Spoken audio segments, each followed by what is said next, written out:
Hello everyone, thanks for joining us today. My name is Laura from the Innisfil Idea Lab and Library. In today's Tinkershop tutorial, we are going to create a design for a personalized hammer for Father's Day using Inkscape that can be engraved with a laser cutter. Alright, let's get started. Begin by measuring your hammer with a flexible measuring tape.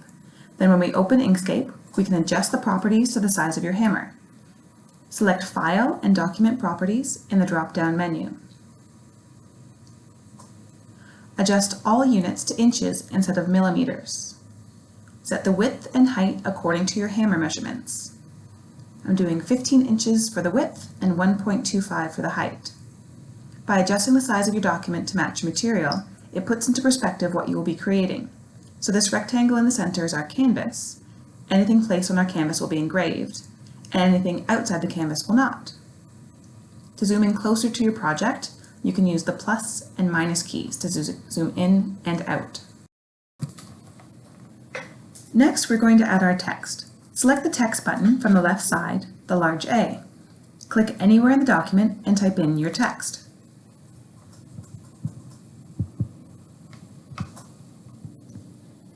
To change your font, select the T over on the right-hand side, and that will bring up a box here.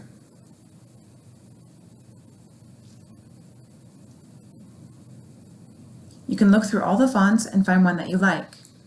Click Apply and it will change your font.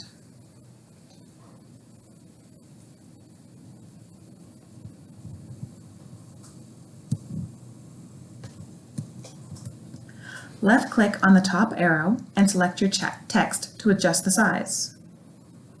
To make sure it does not become disproportionate, make sure you hold Control when you adjust the arrows or click on the lock button at the top of the window. Now you can select your text and move it where you like. Next, we will import an image. Open up your browser and type in what you would like to search for. I like to keep it simple and search for a black and white or a silhouette image. More intricate and colored images don't always transition well into the Inkscape software. Once you have found an image that you like, right-click and save it.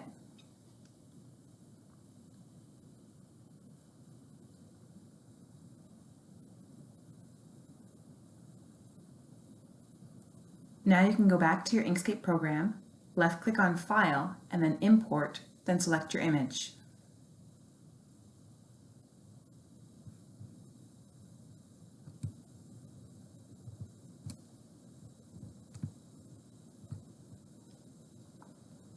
Next, we will need to convert the file from a raster image into a vector image. With your image selected, left-click on the Path option and select Trace Bitmap from this list, which will bring up another window. In this window, click on Update and then OK. Now we have two images. If you zoom in, you can see the difference. One is a bit blurry. That's our original raster image. Then our new vector image, which has cleaner lines. So you can get rid of the original image and place your vector image on your canvas. You can also change the size the same way as we did with the text, by holding Control and adjusting the arrows, or by changing it at the top. If you do happen to make a mistake, you can use Control and Z to undo it.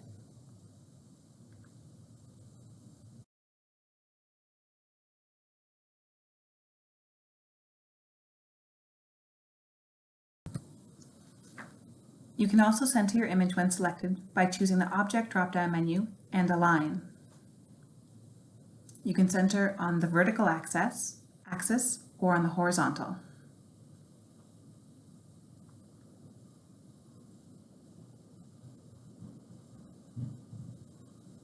Now, if you're all done, you want to save your work, and once it is ready for engraving, you want to save it as a PDF.